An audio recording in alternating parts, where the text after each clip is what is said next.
Chris Barnhouse. I'm a trustee with NAIFA-Indiana and on the communications committee. And this is your monthly sales tip.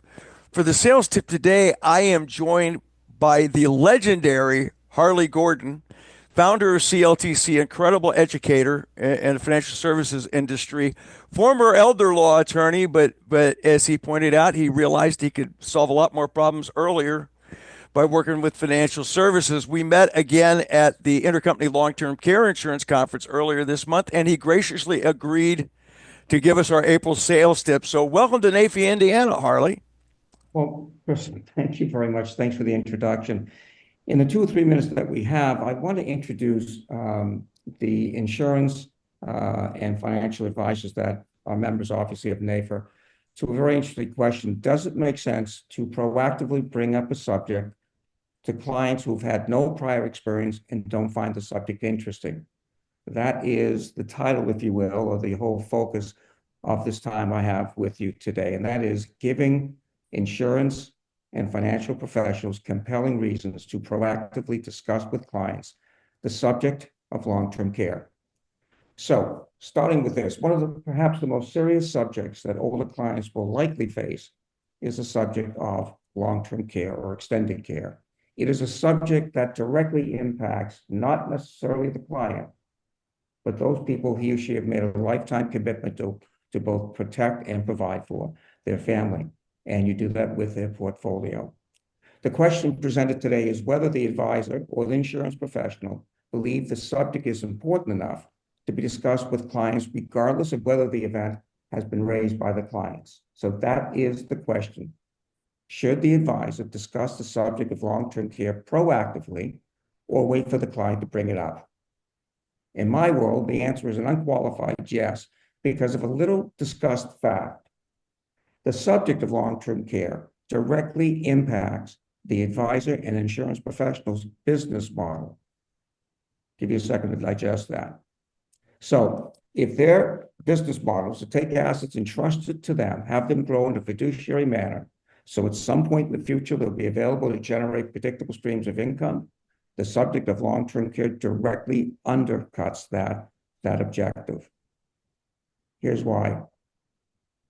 There are 5 subjects that directly impact the decision. Now, that decision is to self-fund.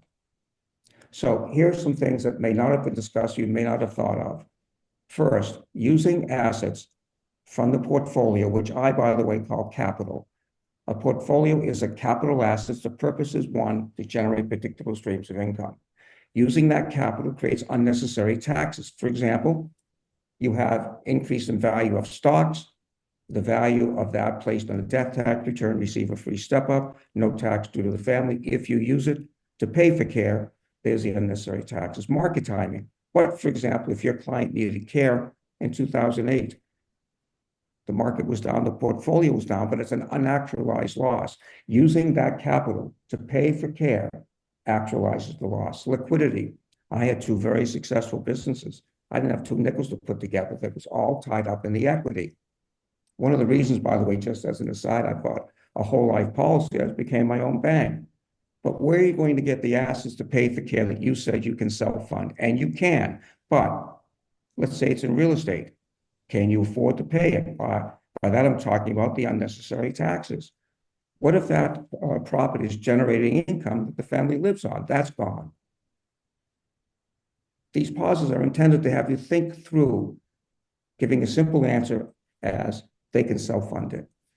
And perhaps most important, everyone, every capital dollar used to pay for care is $1 less available in the future to have the person continue their lifetime commitment to make sure that family is protected and provided for. So the question simply is whether the professional should bring the subject up or whether they should wait for the client to do so. If the client brings it up, it's for 1 of 2 reasons only. They need it, which is why you have underwriting, or they've had a prior experience in the family. What's important to understand is that the individual, if they buy a product to cover the expense, in this case, long-term care insurance, is not buying it based on the risk of their needing care. What they're buying it is based on the consequences that family went through, and they want to make sure that what happens to their family doesn't happen to their family. So discussing the subject of long-term care in my book is something that you should engage in whether or not the client brings it up. Now, I want to leave with this point. There are things that you discuss with clients that they don't want to hear, but they need to hear, and this is one of those subjects. So hopefully these ideas, Chris, give the individual an opportunity to think through a simple answer, or they could self-fund it and look at the consequences of doing so. Chris, thank you for the time for working with NAIFA-Indiana. Thank you, Harley. Now, I understand you have a new venture you're working on to help us. Could you fill us in on that? Yeah, I got a guy named John Bridges. He's been my Medicare sup guy since I've been on Social Security. I'm sorry, Medicare, obviously, as well. It's almost about 15 or 20 years. And this Medicare supplement individual is often seen by centers of influence, a lawyer, CPA, an accountant, as just someone who sells insurance. They do not understand the critical role a Medicare supplement professional plays. Now, think about this for a second, Chris.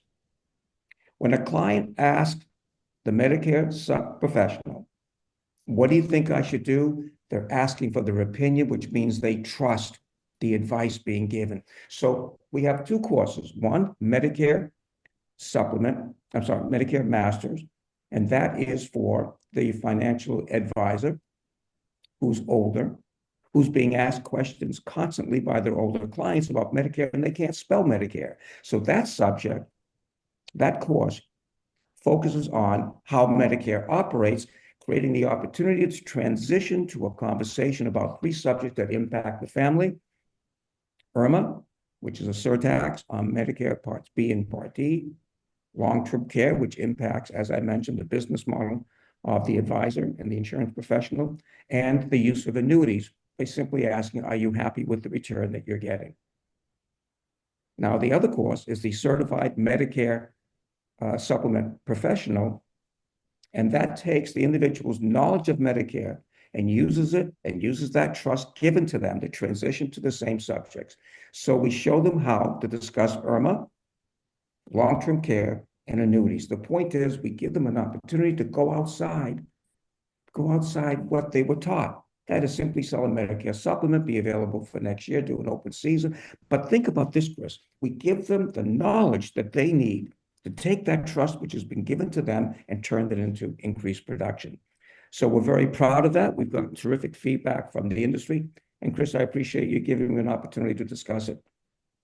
Thank you, Harley. You've always been a great inspiration to me. I'll give Harley another plug for one of my programs coming up on May 21st and November 20th. I'll be teaching the 5-hour long-term care insurance continuing education program for NAIFA. May 21st at Taylor University and November 20th here in Indianapolis and online. And if you've ever attended the class, you'll see it is sprinkled with Harley Gordonisms because of the great knowledge that Harley passed to me through CLTC. So thanks a lot, Harley. I really appreciate you passing your wisdom on to NAIFA-Indiana again. Chris, my pleasure. I want to leave you with one thing, if I may. Could I do that? Yes, you may. Okay, I'll tell you this, that in the subject of long-term care, it is so serious that there are families that would never talk to each other again. I've seen situations where, for example, Medicaid, which will pay for long-term care, allows a family house to be given to a child who's taking care of their mother and father. It saves the house. I've had children saying, I'd rather burn it down than give it to my sister. That is how serious the subject is, and what we deal with, understanding the subject and creating a plan, not a product, that allows you to mitigate the severe damages that a long-term care event causes. So again, Chris, thank you so much for the opportunity, and we look forward to perhaps putting together a class for Indiana NAIFA. Thanks a lot, Harley. It's great working with you. And as we say at NAIFA, together we can take on anything.